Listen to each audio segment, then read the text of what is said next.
From a modest living room concert space to one of Orlando's most beloved hubs for music and culture, the Timucua Arts Foundation has been transforming how we experience live performance for 25 years. This year marks the 25th anniversary of the Timucua White House, a testament to its role in shaping Central Florida's creative landscape. Today, I was joined by Leah Nash, Executive Director, and Benoit Glazer, the visionary founder who journeyed from his roots in northern Quebec to the heart of the City Beautiful to create this one-of-a-kind musical sanctuary. We'll talk about the road to 25 years, the challenges and triumphs along the way, and where Timucua is going next. Okay, I'll start this. We'll keep it easy. I have a few questions for you. We can go through where you're from, how you got to Orlando. Sure. And where you see it going. We can just maybe wax a little poetic on 25 years. 25 years, There's a lot of stories he can tell you. There's a Right? lot of stories. Really good stories. How long do you have? What? As long as we want. This is a bonus episode. Also, Okay. wine. If you need some wine, Would you go like ahead. some wine? I'm good. I'm not drinking No, right now. I don't drink either. Okay. So I'm from the mountains north of Montreal. Right, the Laurentians. The Laurentian Mountains, and you know, I had. Canadian too. I don't know if you know. Oh yeah. I am, yeah. I'm from Northern Ontario. Oh, Yeah. okay. Sault Ste. Marie. Sault Ste. Marie. Oh, okay. So northwest. Yeah. North. Yeah, north. Not really north. I have family north, like Hearst, north of Hearst. Oh, okay. In Ontario, like Yeah. near the Abitibi. yeah, Yeah. near James Bay, like basically. Okay. So but so I'm from those the Laurentian Mountains, and I grew up like I had an idyllic childhood. There's not many towns there, like Mont Saint Marie, or like what is... Saint-Anne-des-Monts is near where I mean Saint-Jérôme is the big town close Okay. to where I grew up. We lived in the forest, and I could cross the street and then put on, like in the winter, put on my skis, my cross-country skis, and ski to the Morn Heights studio, which I would do. And then I saw like Rush, you know, like as a kid, like Rod Stewart, Sure. Supertramp. Oh my farm gosh. near my house. Through the window. Through the window, I would watch them record stuff through the window, you know. Was it a musical family, Benoit? My dad. So my dad and my mom, they met. They were folkloric dancers, and they met. That's how they met. Okay. But my dad was a fiddler, so totally folkloric musician. His mother was a pretty well-known fiddler, and he played guitar well, and so French chanson, and you know, like that kind of stuff, and as well as our own kind of, you know, our pop music in the 60s and 70s to a certain extent was basically like a new version of folklore, like poetry put into a folkloric kind of Sounds like beatnik rapping, stuff. you know. I guess Yeah. the return to the earth, you know. I mean, I was born in Montreal. Okay. And then we lived in the suburbs for a few years, and then my dad said, "Nah, Let's get out of here." We're going back to the roots, you know, because Okay. he came from the woods, and he was a. I won't go into my parents because it's. I got to write a book about each of them separately, actually, but pretty fascinating parents I had. But And then you have 2 degrees in music, is that right? I do, yeah. Okay. So what happened is that, you know, my dad would jam with his buddies at the house, you know, with In the kitchen? in the living room, Okay. and then by the fireplace, you know, and then there's always a case of 24 of Molson something or other open, you know,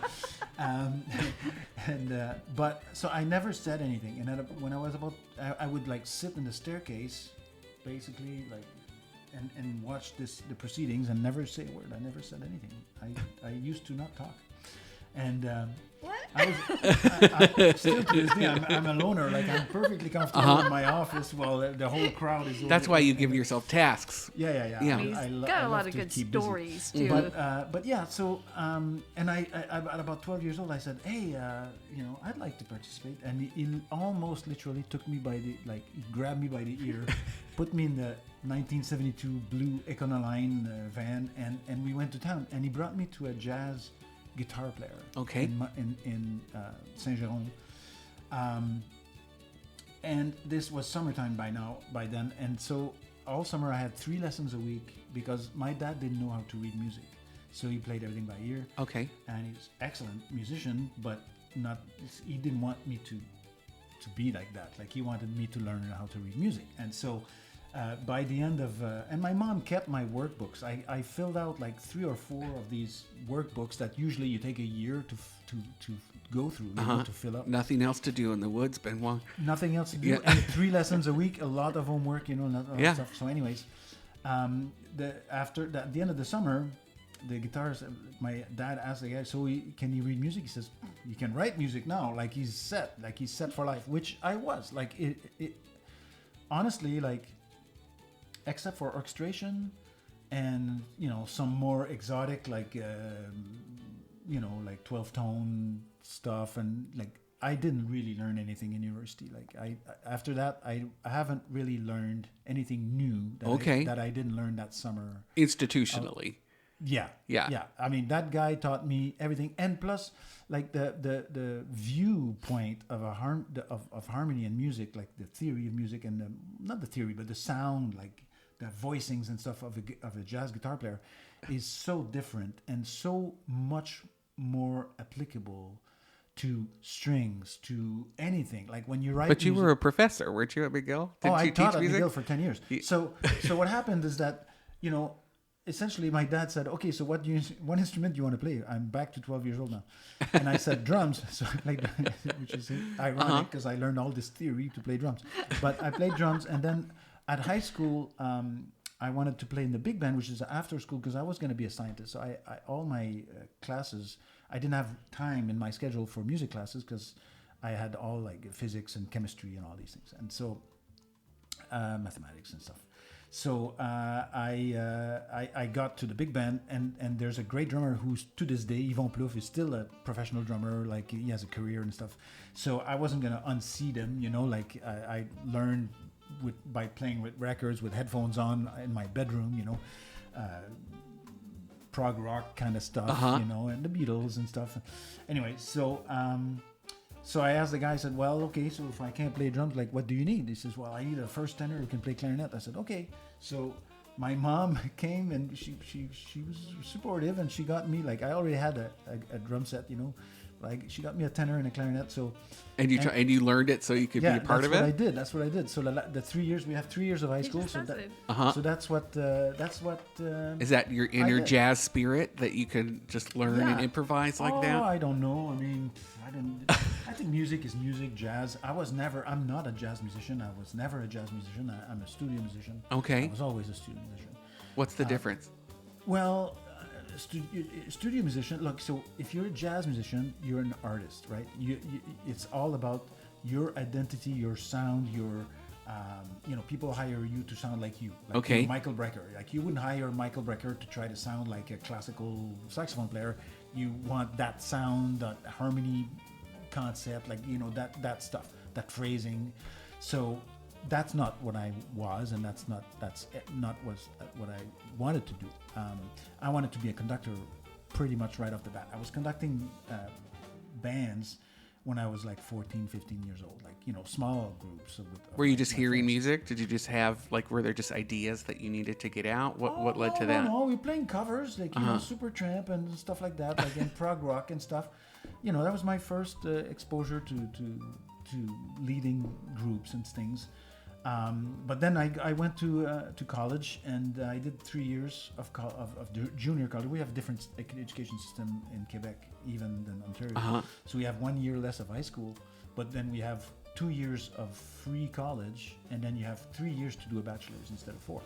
And so you spend less money. Okay. And then if you do a third year at a junior college, Cégep is the junior college, then you end up like you can be a nurse or a lab technician, a plastics, technical molding, like these technical kind of skills-based jobs and stuff.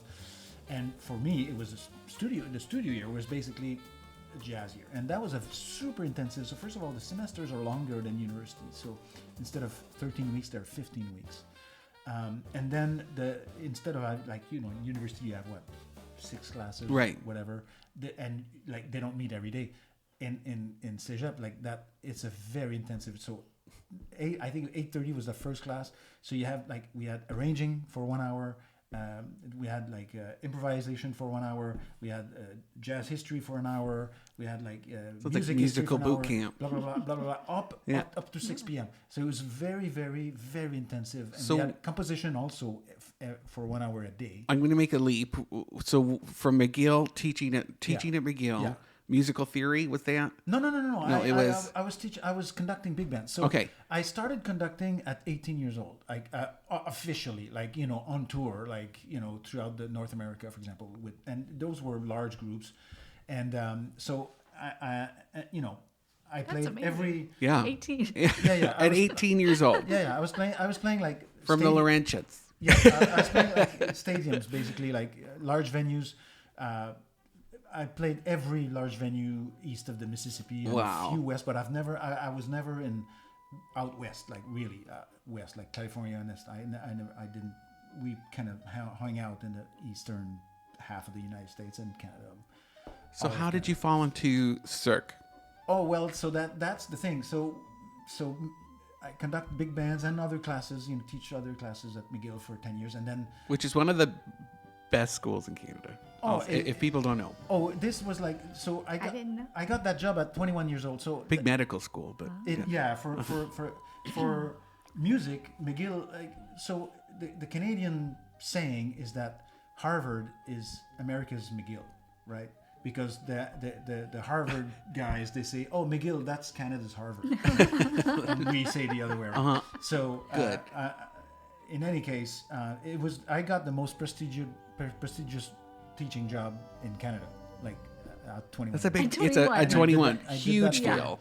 I did that for 10 years. But what happened, it's a long story, but the most tenured professor at McGill in the whole music faculty, not just the jazz department, the music faculty, died in the middle of a semester. And everybody was freaking out. Wow. Like the administration, they were like, oh my God, we have to like find replace a student, like place the students with Right. other teachers and stuff like that.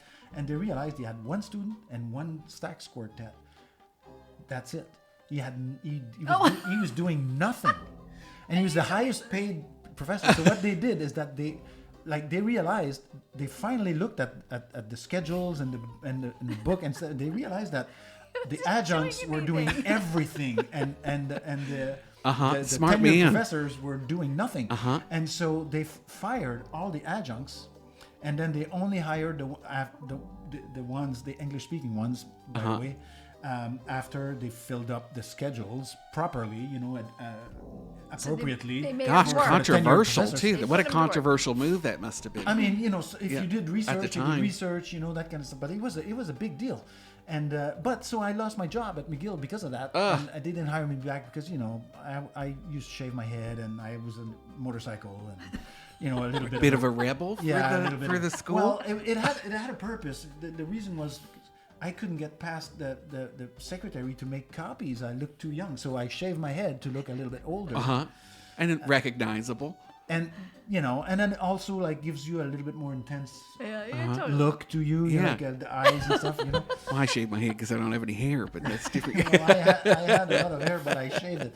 Anyways, and then ironically, at 27, 28, when I started to grow it back, it was already going gray. But that's a different Of story. course. Anyways, the point is that Stress. my trumpet teacher, right after my McGill stint was over, my trumpet teacher passed away, and he decided to give his teaching position in a cégep, like in a junior college, Okay. which is pays better than university because the semesters are longer, all that stuff.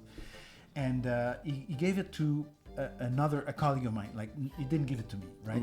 And it was fine, it's no problem. But I mean, it hurt a little bit at the time. But then I was on his deathbed, and he actually chose while he was alive.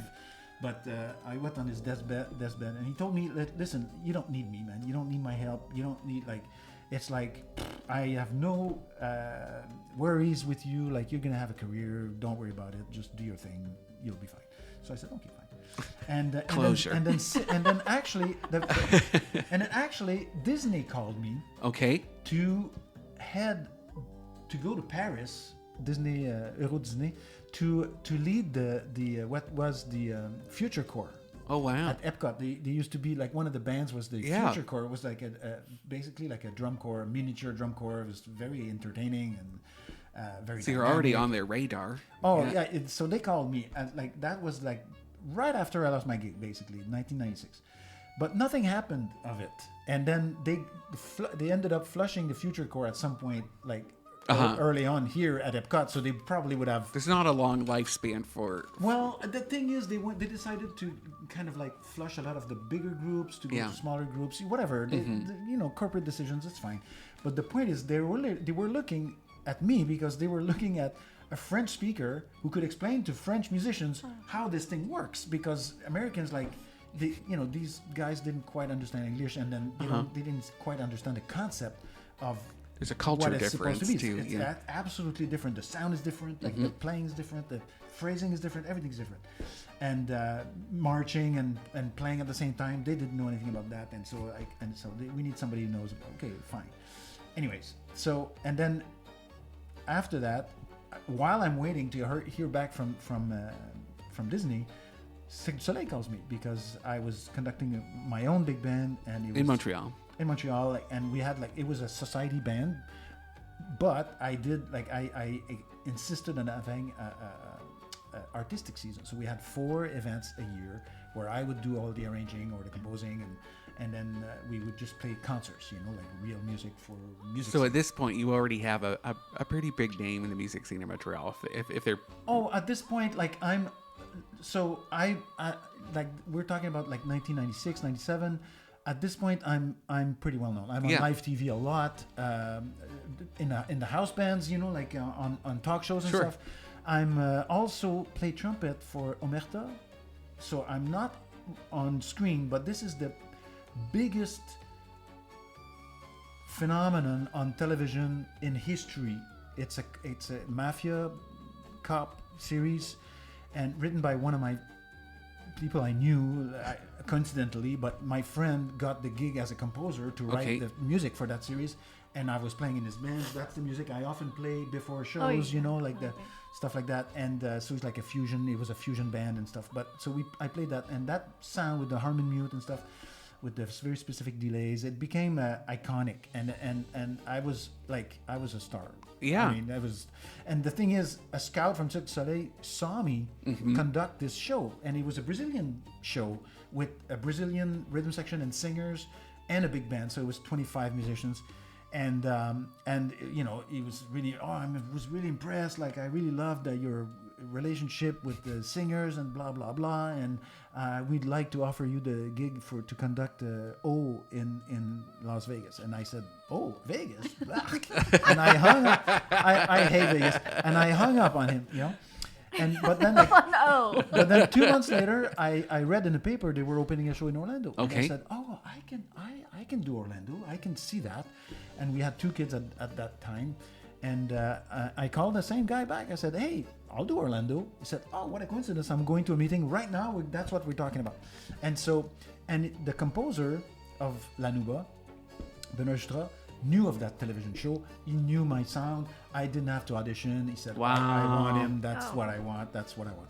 And so, and I got to choose my musician, bypass casting. I got what I wanted, exactly who I wanted. And I kept the same band for basically, except the guitar player, for 19 years. And so mostly Canadian, the band? Yeah, they were all Canadian. Okay. And then at some point, they poached my bass player, Sick did, for another show, to conduct another show, because my show, my it's band, all in-house at that point, right? Well, my band was so successful that they figured, hey, he's the assistant conductor for that show, so we're gonna hire him as a conductor and then we won't have to worry about the band working or not. It's gonna work, which it did. He was a good. So how long were you at Cirque in Orlando? 19 years. 19 years. I did 8,500 times. I did that show at La Nuba. Wow. And I arranged the music for the show and for the CD and for the DVD. How was that transition from Montreal to Orlando? So the transition for me was pretty easy. Meaning, at first during creation, I was there 22 hours a day, so I had no time to. Now, if you want a better story, you should ask my wife. Because we only had the without one car. The work. Yeah. By that time, we had 3 kids, and all. Were you living out there too by the parks? In Hunters Creek. Hunters Creek, in the okay. Timucua neighborhood.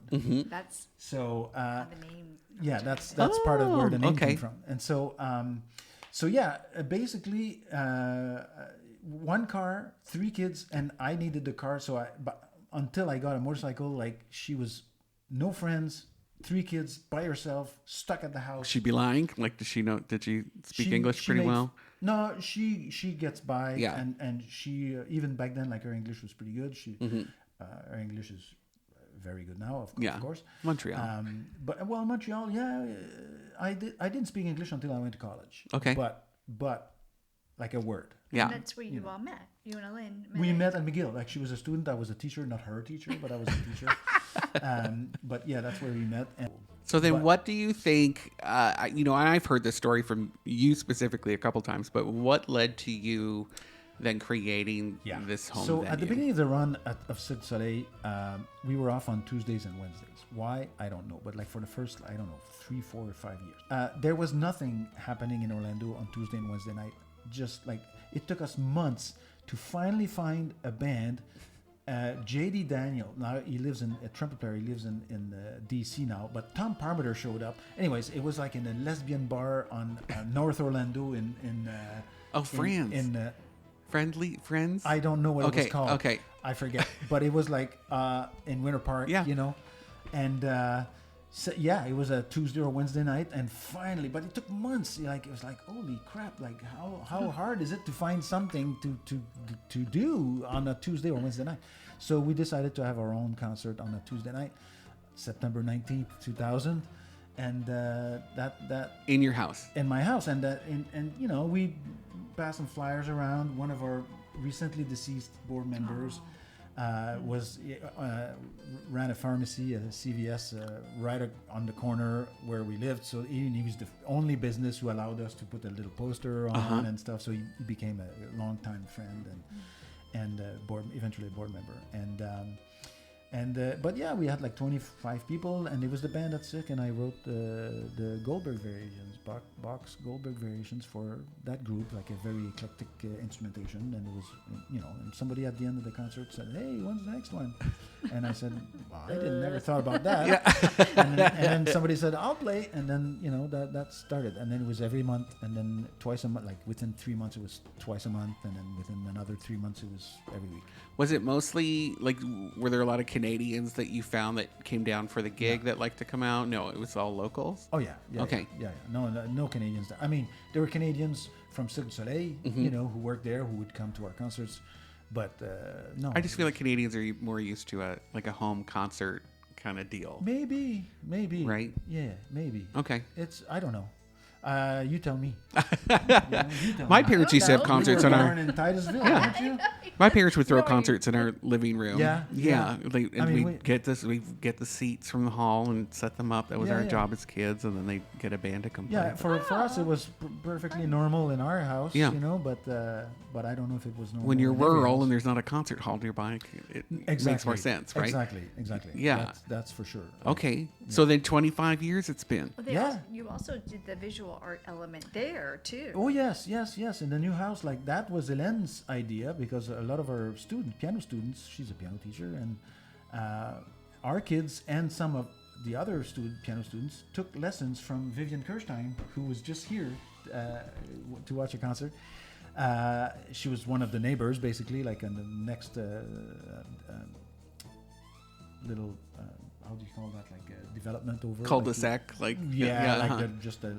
anyways, and so Hélène said, like, let's show the kids artwork during the recital, and so we did that, and it was a daytime recital, right? But after that, I said, wow, that's a great idea. It really adds to the experience. So I bought some lights, and then we started, and that was probably 2002, maybe. And now you'll always partner a visual artist with a band, yes, right? After that, well, I mean, they weren't live. The first one who painted live, and I forget when exactly it was, but it was Mike Broom, who ended up having a crazy career in film, doing art in film, like some really, like he's got very big film credits. Okay. But anyways, he moved out eventually. But what he did is he showed his art, and then he also painted live, but a big piece. Like it was maybe 6 by 6 or it was big canvas. And he worked with oil and a blowtorch. And a blowtorch. Yeah, so he would like, it was a little bit tortured and story. stuff, you know.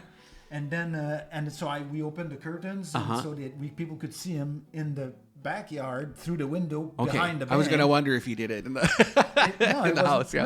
No, he was outside. But, I mean, and then so at the end of the concert, everybody went outside to look at his piece properly, and he said, "Well, look at it and take pictures because it's gonna." And before he finished his phrase, he doused it with his solvent, and up in flames it went, you know. And so he destroyed the piece.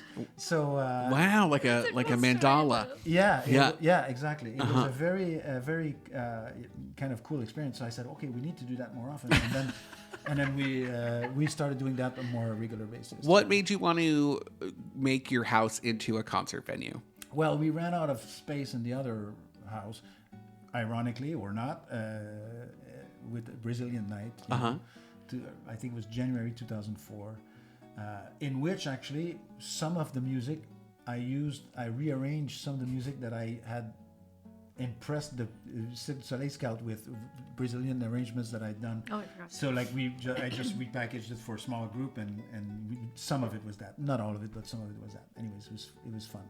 But it was packed. The house was packed. I said, "Oh my God, we can't keep doing that." Like there were cars everywhere, parked in like neighbors' driveways and stuff. I said, "Oh my God, like we can't do that." And so strangers in your kitchen. Well, that's fine. But that's fine. Strangers on neighbors' neighbors, patios is a different story. Okay. You know, the neighbors are going to go. They're not going to be pleased. Well, that was an issue that came up even with this new location. Eventually, the city caught on to you guys being popular for a hot minute. No, that's not what happened. But anyway, so we decided that Hélène and I we needed to build a place that was more suitable. Like with parking and like suitable place for. Which brings us here to Delaney Park. Yeah. And so, Wadeview Park. Wadeview. Ooh. They do get very. You're right. Delaney Park is just north of. That's how I know. That's how I know you're really from in the neighborhood. Yeah, they get real mad if you say. It's the other side of the street. Yes, exactly. Just south of Cayley. Yeah. So what happened is that 2007 we move in August, and then for 7 years everything's going good. But then at some point I'm like, okay, maybe the nonprofit is growing at that point. Sure. Relatively. I mean, it had been around for a long time, but I had a good job. I was paying everything myself. I said still at Cirque. It's exactly. Yeah. So it's no big deal. But then in 2015 or so, maybe 2014, I said, okay, I can see now the show's not going to last forever. They're starting to talk about, okay, at some point the show's going to close. So, okay, let's see if maybe the nonprofit can buy the house. So, but okay, what happens zoning wise? Like if a nonprofit buys a property, like it's no longer a residence officially, like I have questions. So I wrote an email to the city and I said, hey, I have some questions about zoning. Like if the nonprofit buys my house, what happens and stuff. So can I meet somebody to get some answers? And I got there and there were like, I don't know, 15 people around the table. And, what are you doing? And we're gonna like the head of planning was like urban planning was like we're shutting you down. You can't do that. I said, oh, okay. Well, I didn't fight them. I wasn't rude or anything. I said, well, think whatever you think and do whatever you think you can do. But good luck shutting us down. Like we're pretty popular, you know. And so, but what I did is that I just left the meeting. I said, we'll reconvene at another time. Now that I know that this is more complicated than I thought, and one of my wife's piano parent is a land use attorney. So the next time we prepared before we planned the next meeting, and so we had instead like you're supposed to do a 500 feet radius. Survey of the neighbors to see who supports you and who doesn't, and that the activities and stuff.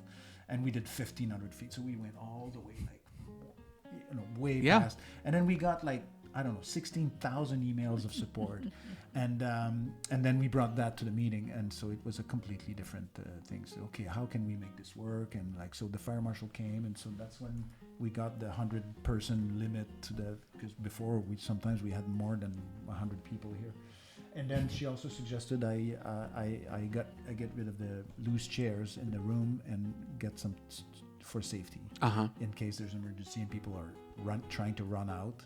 Then you stumble on chairs and people get hurt and stuff. And there's a So you have some church pews that we're looking at right now. Church pews with a little shelf to put your wine glass on. Yeah. That Benoit built. That I built a house. Yeah. Everything Beautiful. That's wood. Everything that's wood, I built myself. 3 stories. Yeah, in the, 3 stories. And then, but y'all still live in the back. Well, everywhere. That's Everywhere. My room is over here on Okay. top of where we are now. This is the dining room. You're like it's the lobby. It's the lobby, but it's the dining room. It's the dining This is room. The dining room table. And then of course that's the kitchen, Which when I came in, you were working on a the piano. piano on the- action is on the table right now because that's the What else straightest would you be doing surface in the in kitchen? the house. This Uh-huh. is too crooked for that. But yeah. And, But people are invited through the. through the dining room and they go to the living room. The main room is the living room. Typically, that's closed. Yeah. The kitchen, yeah. The kitchen's People aren't closed and allowed off in the limits to non-family members. Have you ever had any issues with people coming in and maybe going to zones that they're not allowed in? Or No. I mean, we lock our bedroom doors, Okay. just in case because people look for bathrooms, Oh, sure. But no, there's no issues. What did the kids think about having a concert venue in the house? What was that like? Well, they were already. Well, I guess they were still kids when we moved here. Right. But I mean, they grew up. They never knew anything else. Mm-hmm. Like they started opening the concerts in 2001. Like Maybe. playing. Okay. Opening every concert in the style of whatever was happening that day. So Indian music, salsa, free jazz, whatever. I taught them a piece every week. Because they all play multiple instruments. Oh yeah. Sure. And Leah, where do you come in?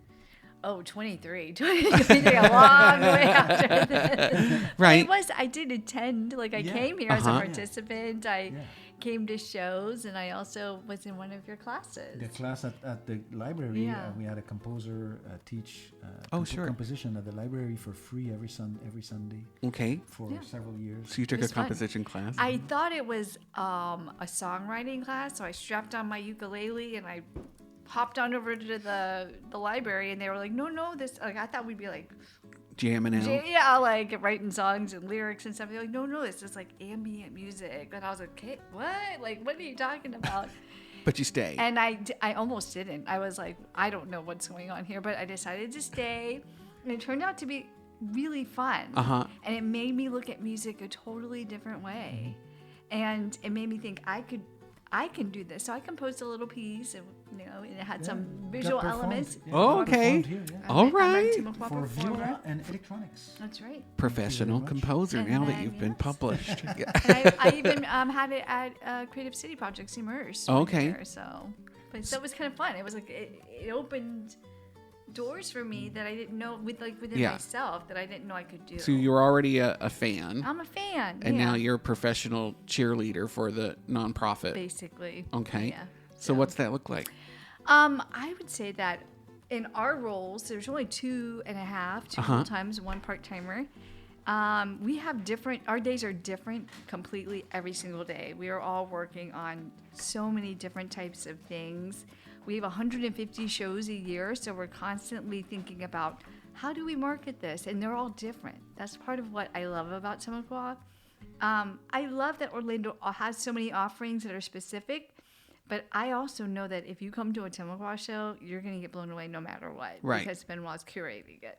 So Which is now more your role is more of the curation of the artistic director and I guess the technical director. Although The fun my things. oldest son Charles does a lot of the tech a now, lot, yeah. so he's trained and he's Exactly. ready to go. Okay. So if Benoit leaves, it's not Yeah. Leah sitting around playing around with the lights No, and no. Charles is a professional. Is that He on knows the what to do. table, Benoit? You're not planning to leave anytime soon, are you? Well, I mean, at some point, I'm actually 60 years old now. Okay. We don't like to So- talk about it, but we do need to think about it. Oh yeah, Right? I mean, Because one of the questions I have is, what does it look like? I've What does been Timucua look thinking- like? Yeah, in 5 years, 10 years Yeah. from now. Yeah, I mean, the thing is, the beauty of it is that since 2014, we have, steadily professionalized the organization to the point now where it runs whether I'm there or not. Like, I mean, Okay. and booking artists is, I mean, we get so many applications that now all it is what do I say yes to? So it's not the end of the world. Like Yeah. it's not that difficult to do. Like, You're you also know? helping to program other things, right? Like off-site. Oh yeah. Yeah. We do things offsite. We've always done things offsite, but we've like the Orlando Latin Jazz Festival. It's going to be in late March in 2026. We do music en plein air. You know, we combine that with visual arts and poetry and other things. We like to combine different art forms together Sure. all the time. But we do things. That's sometimes we do that in Winter Park. We'll go to. We've done the Pew Theater several times. You know. Yeah. Other places. We're happy to like work with other organizations to potentially plan some stuff outside of this venue. I'd love to talk a little bit about the difference between Timucua and the And the venue. Let's do it. Yeah, We've we're really we've trying split to. now. Okay. So basically, the venue and Timucua used to be associated Like One and the associated. same. Timucua Yeah, White House. basically. Yeah. But now it is the White House. Uh-huh. And the Timucua Arts Foundation is my biggest, renter. But I rent to other people too. Oh, And okay. I always have. But now we have formalized that relationship that further kind of professionalizes and makes it clear to Yes. potential donors and things like, oh, yeah, if I give $50,000 to Timucua, is he just gonna like get gold-plated door handles or something like that? No. Maybe. It's, If you give it's for the Timucua, foundation. it goes to Timucua. Yeah. Okay. And then it doesn't go to the house. And then if you Well, I remember you had plans at one year to maybe do a boat venue. Oh yeah. Yeah, you're a dreamer. I've designed other venues as well. Mhm. Like the dream long term is to have like 25 of these, and you hire. When we apply, you get instead of one night, you get 25 nights in a month, for example, or something like that. Like Sure, you get the programming as well as like a plan to you make get it. the whole ready-made tour. Uh-huh. For Wow. for musicians, there's nothing that would support them better than that. Like there's in the United States, like elsewhere in the world, that's how it works. Like you go to France, you don't book every venue separately. Right. There's 3 tours, and if they're a month long each, and if you do all 3 in a row, you've played every town in France. Okay. Every town of like 50,000 and more. So like every small city, let's call it, and Paris and all of the big ones, Lyon and same thing in Germany, same thing in Sweden. But not here. Not here. Even in Canada, to a certain extent, like it's not so formalized as in Europe, but it's a little bit more. The venues are more collaborative, and so that if like the Platters to do a pan-Canadian tour, they're going to start in the Maritimes and they're going to end up in Vancouver. We have part of our mission is to help support our artists a lot. Benoit lot of what we do, is a that's what we musician, do. a Okay. working musician. So we want to provide our artists, we want to provide our participants with a wonderful experience, but we also want to provide our artists with resources that will help them like go further. Which So is there's- how, because you've added recording on site, right? Exactly. So you can help people record and present their. So I film everything, right? I've Right. been filming We have everything videos. since 2013. So I've done 20,000 videos so far. 20,000 20,000. videos. Where do those? What do you do with those videos? It goes to the artist. I put them on YouTube. A lot of them go only to the artist. Okay. They can monetize those, like the complete show, for example. But sometimes I always make a little highlight reel, 1 minute long. Sure. They used to be 5 minutes long, and but Instagram and stuff like social Uh-huh. media Oh, dictates yeah. that we have to go shorter. Shorter, yeah. So for a few years, they've been about a minute long. And then I make the occasional individual songs as well, if they're songs, But and then we help them in other ways too. We help them with marketing material. Mm-hmm. We help them with sometimes their bios suck. Like we help them with that. like you ask and like it comes and it's like 3 pages long. We're like, no one's Yeah, gonna- you need to cut no that one's down. gonna Yeah, read it. so we have like volunteers who help with that kind of stuff, and so they're professional writers or they're retired. So any English artist that teachers. comes through this is going to leave a little bit better. better. That's the point. Okay. In many ways, like everything we do it so that they come out of here better people, better performers, better equipped to, come back the next time better. Is that the future? More of that? Yeah, well, Yeah. it is now. That is. It is the now, that's what but we then- do. You mean the well, if I had one that, if I had bought a ticket, I might have won. If I had one that $500 million or $500 million or $1 billion, that's what I would have done. Like, my dream is before I die, you can leave New York City and, drive 2 hours a day and do a venue and come back to follow the coast and then come back through the interior and go back to New York City. That's what I want. Like, I think live entertainment is going to become bigger and bigger, and I think smaller venues. So right now we have a conundrum, right? Because I mean, I think about that. You have somebody going to spend $1,200 a ticket to see Taylor Swift. Sure. And that's their entertainment budget for the year. I mean, obviously, as a couple, you're not going to spend more than $2,400. So that's what I'm trying to fight. I'm trying to fight that so that people instead go out every week and spend $50-$60 for a couple. Right. It's Free about parking, accessibility. BYOB. If mainstream Americans are saving, just like they do for vacations, right? They might not take a vacation for 5 years, and they'll save up and do that one big vacation. Exactly. Just the same thing with entertainment. Exactly. You're seeing that and same. I want them to instead Yeah. think, look at what they have here in their backyard and say, hey, I can do this for cheap. And This is the staycation of concerts. yeah, Yeah. it can sustain me through the week. We offer free, pay what you like, or Can free. you talk about that? What does it look like if someone wants to come to a show here? Well- what does it look like? Well, so first of all, we have 5 or 6 free events per month. Okay. To begin with. Every Wednesday is art and wellness. So there's no excuse. So this week is meditation by puja. Next week, every week, the first week is sound bath. Second week is meditation. Third week is artist circle. Fourth week is a listening session. And fifth Wednesday when there is one. Occasionally. The unicorn session is we what have I the- call it. Okay. Yeah, we have Dennis Rouse do a body Bodyworks. balancing. Very hippy dippy. Incredible. The programming she's is really excellent. incredible. The art and wellness programming Okay. is excellent. It's very good. And so All free. it's all free. Yeah, what do you like for free? we would like you to donate something, of course, because it costs something Sure. for us to put together. But it's free, so it's pay what you like. So it's not a fixed ticket price. You pay whatever you like. So that's to start. And if it's not that, 95%, 99% of our other fixed ticket price are $30. Okay. Or and then- less. We have discounts for students, military teachers. Exactly. So it's $30. That's the most you're going to pay most of the time. If you happen to have not belong to any categories that have a discount, you're going to pay $30. And by the way, no parking. No free parking. Free, yeah, Easy. I mean parking, yes. Parking On street fees. and then also in the park just up the street. Yeah. Okay. So you can park for free. You bring your own wine or whatever you like to drink to share. Everybody shares. So it's not like you don't have a drink minimum like other places. Just bring a bottle, throw it on the table, and Exactly. try something new. Exactly. Okay. And honestly, if you come often, bringing a bottle every third time you come or fourth time you come, it makes it totally Right. fair. Maybe it's invest totally in the really big table wine totally bottle. great. Or the BOGO at Publix. Yeah, exactly. So I mean, it's Make a super friend. casual. So you come into, sometimes people are reluctant for the first time to come to somebody's home. Right. Oh, it's somebody's home, but it's not your typical somebody's home. It's first of all, we built it for that purpose. So don't be shy because then I don't like you. Okay.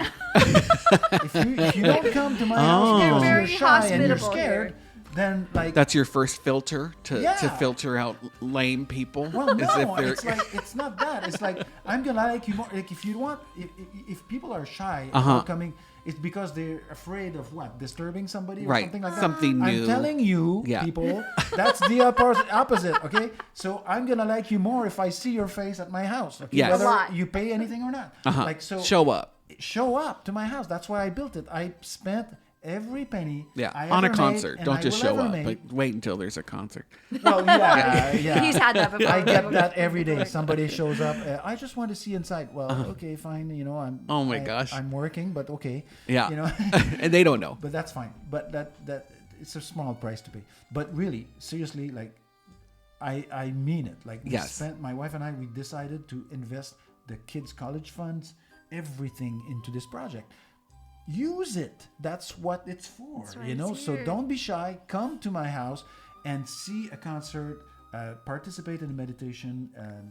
Do what other people have find very hip. Because, And it's your anniversary year right now. yeah, 25 years. So what are some what's some of the programming Okay, that's coming so up? first of all, we wrote a book as a team. Okay. We wrote a book commemorating and kind of telling the story, so it's pretty cool. It's Love it. $25, so Available here in the dining room. in the dining room. Yes. And then all our ticket, because September is our anniversary month. It's the actual month, so all our shows are $25 for September. That's which fun. is, rolling back prices like Absolutely. some big box stores Yeah. keep claiming they do. And then we have the mayor's proclamation that September 19th is Orlando's official Timucua 25th anniversary day. Congratulations. And then we're getting the same thing from Orange County. We're working on Okay. it. We're working on that, and so that's pretty cool. It is And- very cool. Yeah. What are and some then- of the concerts? Well, okay, so obviously Hispanic Heritage Month is half September, half October. Uh-huh. So, and we always participate. We have Hispanic content Artists all the year time, long, yeah. but still, we want to come, kind of do a special effort to give good content for that. And we have good content this year. We have Cortadito Son on the 26th. That is all-star Cuban band. I would say tickets are moving. Oh, so they're if people they're want gonna them, sell they out. should They're gonna sell out. get So the hurry up tickets, if you want yeah. to see it's a tribute to Buena Vista Social Club. So Okay. if you want to get that classic Cuban music, hurry up and get your tickets for that. $25, you can't go wrong. And then we have Nestor Torres coming back. He's been here several times, but always with bigger groups. But he's coming with Silvano Monasterio, so just flute and piano. But 2 Grammy winners, and they're doing 2 shows on the same date, on 27th. And then out of September pricing, and unfortunately it is a little bit pricier, but it's 2 shows with Giovanni Hidalgo. But and it'll his be trio. worth it. It will be so worth it. The thing is, his fee was higher, his guarantee was request was higher because it's higher, but he's a huge star. But also, he hasn't played for 12 years because he's lost half of his fingers, and he's a conga player to disease, Oh my gosh. diabetes. But Not because he played so hard. no, Just okay. fell diabetes. off.